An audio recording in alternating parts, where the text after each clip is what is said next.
cercle Aristote et il est de tous les combats pour la liberté des Français, la souveraineté à la fois de notre peuple et de notre pays, Monsieur Pierre-Yves Rougeron. Mes camarades, merci. Malheureusement, je suis là sans comprendre parce que obligation paternelle à la clé. Bon, donc, mais je ne pouvais pas ne pas être là, je vous l'avais promis, et je suis un homme de parole. Nous sommes ici devant les anciens sages, les maîtres du disciple et de l'indicible. Vous savez pourquoi on a donné à ces gens ce pouvoir? Parce que comme la France n'existe plus en tant qu'État, le seul pouvoir qui reste, c'est le pouvoir de nuire. Et ces gens sont là pour vous nuire. Vous savez, la perte de souveraineté et la perte de liberté sont intrinsèquement liées.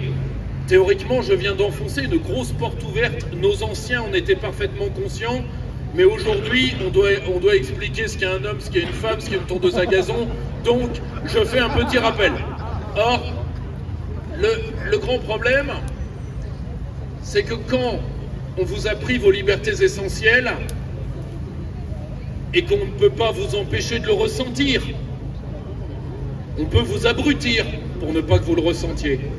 Mais le plus simple, quand on a fini de vous abrutir, c'est tout simplement de vous dire une fois pour toutes de la fermer.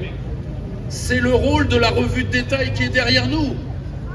Parce que, vous nous dites, mais nous sommes les gardiens de la bienséance démocratique. Quand on étouffait les vieux au Rivotril, où était la bienséance démocratique? Quand certains prophètes télévisuels vous parlent des dieux et des inutiles, où est la bienséance démocratique? Quand M.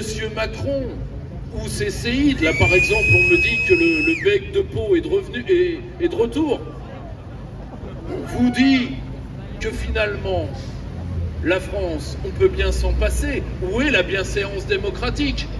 Non, la bienséance démocratique c'est pour vous, c'est un bâillon pour vous. Et attendez, ce n'est pas que ça. Parce que sinon on va me dire Rougeron est méchant comme d'habitude.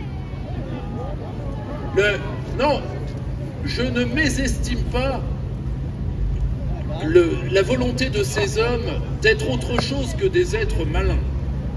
Je sais très bien que les places sont bonnes. Donc au-delà de la volonté de nuire, je ne méconnais pas leur volonté de s'enrichir. Que personne ne se méprenne sur ce que je dis. Leur passion pour le fait de vous donner des nions ne nie pas leur passion pour le pognon également. Donc, non mais... Ah bah, et d'autant plus, mettez-vous à leur place. Vous croyez pas que ça fait plaisir de s'enrichir sur le dos des gens dont on doit surveiller le bâillon? Parce que c'est vous qui payez tout ça. Hein. Enfin, je vous le rappelle quand même, je sais que ça fait mal, mais imaginez quand tout ceci sera fini, quand cette farce sera terminée, qu'on aura fait le tour, nous en parlions avec Florian, le tour des baies, puisqu'après Barnier, après Bayrou, peut-être Bertrand, mais quand on aura fait le tour de toute cette farce, quand nous serons débarrassés de tout ceci, car à un moment, tous les murs finissent par tomber. Vous imaginez combien nous allons économiser? Mais il y aura quand même une question et je vous quitterai dessus. Que va-t-on faire de tous ces gens-là? Ils savent rien faire. Ils ne savent rien faire. Ah bah, attendez, avant de dire prison, vous imaginez la taille des bâtiments? Donc voilà, je vous laisse sur cette petite question, mais qu'ils préparent bien leur plan de sortie, car à un moment ou à un autre, ce sera la porte. Merci.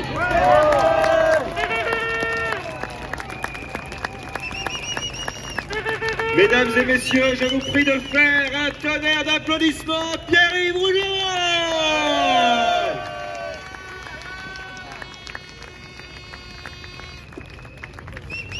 Quand j'étais petit, on me disait que la différence entre la démocratie et la dictature était la suivante. La dictature, c'est ferme ta gueule.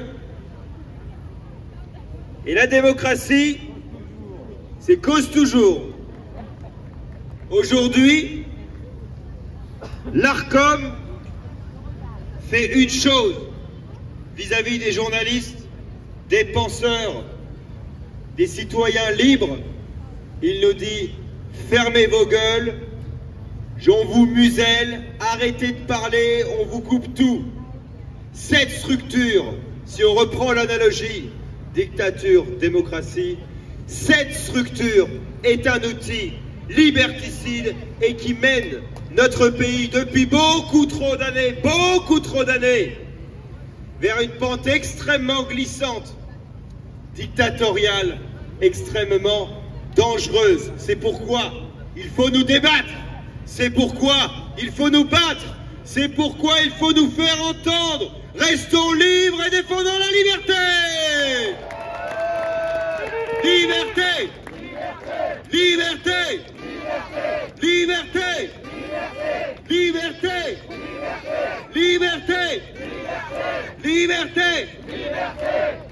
Et maintenant, nous allons écouter l'un des grands combattants de la liberté.